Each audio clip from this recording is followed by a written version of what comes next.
Aryan history time में आपका स्वागत है। इस वीडियो में हम मौर्य साम्राज्य के बारे में पढ़ेंगे। यह video TET, super TET, junior super TET और पेट एग्जाम के लिए महत्वपूर्ण होगा। पहला पॉइंट है, मगध को हासिल करने के लिए सिकंदर पंजाब की ओर चढ़ाई कर रहा था।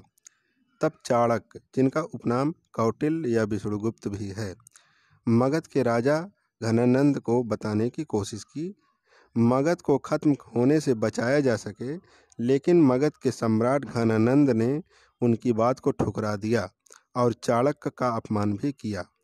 उसी समय चाणक्य ने प्रतिज्ञा ली कि वो मगध को एक अच्छा राजा दिलाकर रहेंगे और घमंडी सम्राट घनानंद को सबक सिखाने की प्रतिज्ञा ली। नेक्स्ट पॉइंट है, 322 ईसा पूर्व में चंद्रगुप्त मौर्य ने अपने गुरु चाणक्य की सहायता से घनानंद की हत्या कर मौर्य वंश की नींव डाली। मौर्य वंश का संस्थापक चंद्रगुप्त मौर्य था। चंद्रगुप्त मौर्य का जन्म 345 ईसा पूर्व में हुआ था।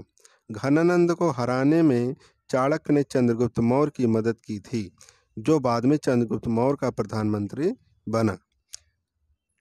नेक्स्ट पॉइंट है, चाणक्य या कौटिल्य या विष्णुगुप्त द्वारा लिखित पुस्तक अर्थशास्त्र है, जिसका संबंध राजनीति से है। चंद्रगुप्त मगध की गद्दी पर 322 ईसा पूर्व में बैठा। चंद्रगुप्त जैन धर्म का अनुयायी था। चंद्रगुप्त किस धर्म का अनुयायी था? चंद्रगुप्त जैन धर्म का अनुयायी था। चंद्रगुप्त मौर्य ने जैनी गुरु भद्रबाहु से जैन धर्म की शिक्षा ली। चंद्रगुप्त ने भद्रबाहु, जो जैन धर्म के गुरु थे, उनसे शिक्षा लिया। नेक्स्ट पॉइंट है, चंद्रगुप्त ने 305 ईसा पूर्व में सेल्यूकस निकेटर को हराया। चंद्रगुप्त मौर्य और सेल्यूकस के बीच हुए युद्ध का वर्णन एपियानस ने किया है। सेल्यूकस निकेटर ने अपनी पुत्री कार्नेलिया, जिसका उपनाम हेलेना था, की शादी चंद्रगुप्त मौर्य के साथ कर दी थी और युद्ध की संधि शर्तों के अनुसार 4 प्रांत काबुल, कांधार, हेरात और मकरान चंद्रगुप्त को दे दिए। नेक्स्ट पॉइंट है, मेगस्थनीज सेल्यूकस निकेटर का राजदूत था, जो चंद्रगुप्त मौर्य के दरबार में रहता था। मेगस्थनीज द्वारा लिखी गई पुस्तक इंडिका है। मेगस्थनीज ने कौन सी पुस्तक लिखी? इंडिका। नेक्स्ट पॉइंट है, प्लूटार्क के अनुसार चंद्रगुप्त ने सेल्यूकस को 500 हाथी उपहार में दिए थे।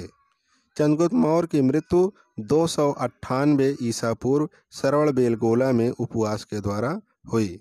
चंद्रगुप्त मौर्य के उत्तराधिकारी के रूप में 298 ईसा पूर्व में मगध की राजगद्दी पर बिंदुसार बैठा। बिंदुसार को अमित्रघात के नाम से जाना जाता है। अमित्रघात का अर्थ है शत्रु विनाशक। बिंदुसार आजीवक संप्रदाय का अनुयायी था। बिंदुसार किस संप्रदाय का अनुयायी था? बिंदुसार आजीवक संप्रदाय का अनुयायी था। वायु पुराण में बिंदुसार को भद्रसार या वारिसार कहा गया है। स्ट्रैबो के अनुसार सीरियन नरेश एंटियोकस ने बिंदुसार के दरबार में डायमेकस नाम का राजदूत भेजा। डायमेकस को ही मेगस्थनीज का उत्तराधिकारी माना जाता है। जैन ग्रंथों में बिंदुसार को सिंहसेन कहा गया है। बौद्ध विद्वान के अनुसार बिंदुसार 16 राज्यों का विजेता बताया गया है। बिंदुसार के शासनकाल में तक्षशिला में हुए 2 विद्रोहों का वर्णन है। इस विद्रोह को दबाने के लिए बिंदुसार ने पहले सुसीम को और बाद में अशोक को भेजा था। एथेनियस के अनुसार बिंदुसार ने सीरिया के शासक एंटियोकस प्रथम से मदिरा, सूखे और अंजीर एवं दार्शनिक भेजने की प्रार्थना की थी। नेक्स्ट है, अशोक महान। बिंदुसार का उत्तराधिकारी अशोक महान 269 ईसा पूर्व में मगध की गद्दी पर बैठा। राजगद्दी पर बैठने के समय अशोक अवंतिका राज्यपाल था। अशोक की माता का नाम सुभद्रांगी था। मास्की एवं गुर्जरा अभिलेख में अशोक का नाम अशोक मिलता है। किस अभिलेख में अशोक का नाम अशोक मिलता है? मास्की और गुर्जरा अभिलेख में अशोक का नाम अशोक मिलता है। पुराणों में अशोक को अशोकवर्धन भी कहा गया है।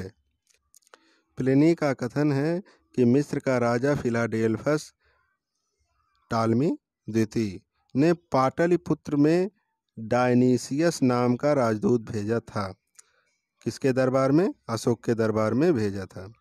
उपगुप्त नामक बौद्ध भिक्षु ने अशोक को बौद्ध धर्म की दीक्षा दी थी। अशोक को बौद्ध धर्म की दीक्षा किसने दी थी? उपगुप्त नामक बौद्ध भिक्षु ने। अशोक ने आजीविकों को रहने हेतु बराबर की पहाड़ियों में 4 गुफाओं का निर्माण करवाया था, जिसका नाम कर्ज, चोपार, सुदामा तथा विश्व झोपड़ी था। अशोक के पौत्र दशरथ ने आजीविकों को नागा अर्जुन गुफा प्रदान की थी। अशोक ने बौद्ध धर्म के प्रचार के लिए अपने पुत्र महेंद्र एवं संघमित्रा को श्रीलंका भेजा था। भारत में शिलालेख का प्रचलन सर्वप्रथम अशोक ने किया था। अशोक के शिलालेखों में ब्राह्मी, खरोष्ठी, ग्रीक, अरमाइक लिपि का प्रयोग हुआ। ग्रीक एवं अरमाइक लिपि का अभिलेख अफगानिस्तान से प्राप्त होता है। खरोष्ठी लिपि का अभिलेख उत्तर पश्चिम पाकिस्तान से मिलता है और शेष भारत से ब्राह्मी लिपि के अभिलेख मिले हैं। अशोक के अभिलेखों को 3 भागों में बांटा जा सकता है। पहला है शिलालेख, दूसरा स्तंभ लेख, तीसरा गुहा लेख। अशोक के शिलालेखों का खोज 1750 में पाद्रेटी फैनथेलर ने की थी। इसकी संख्या 14 है।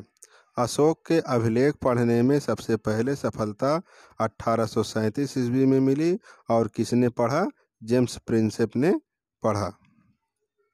अशोक के अभिलेख पढ़ने में सबसे पहली सफलता 1837 में जेम्स प्रिंसेप को हुई। प्रमुख शिलालेख एवं उनमें वर्णित विषय। पहला शिलालेख में लिखा गया है, पहले शिलालेख में इसमें पशुबलि की निंदा की गई है। दूसरे शिलालेख में इसमें अशोक ने मनुष्य एवं पशु दोनों की चिकित्सा व्यवस्था का उल्लेख किया है। तीसरे शिलालेख में इसमें राजकीय अधिकारियों को यह आदेश दिया गया है कि वे हर 5वें वर्ष के उपरांत दौरे पर जाएं। इस शिलालेख में कुछ धार्मिक नियमों का भी उल्लेख किया गया है। चौथे शिलालेख में इस अभिलेख में भेरी घोष की जगह धम्म घोष की घोषणा की गई है।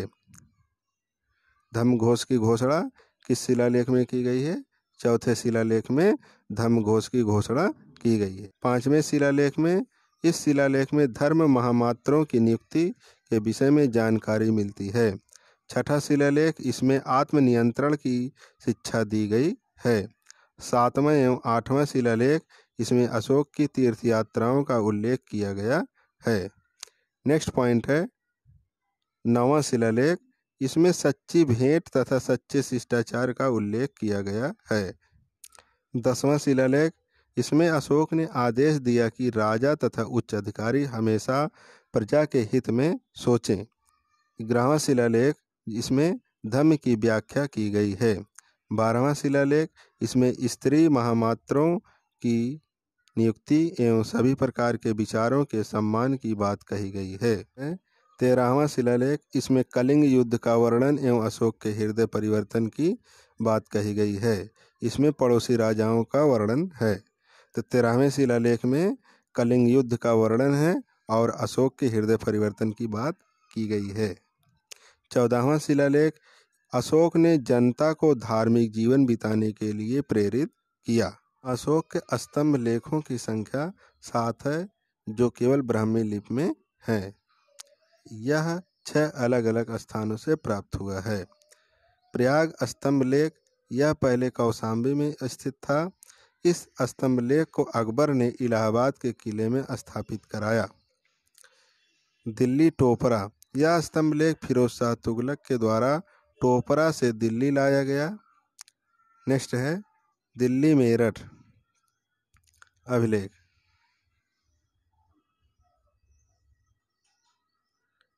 पहले मेरठ में स्थित यह स्तंभ अभिलेख फिरोज शाह द्वारा दिल्ली लाया गया।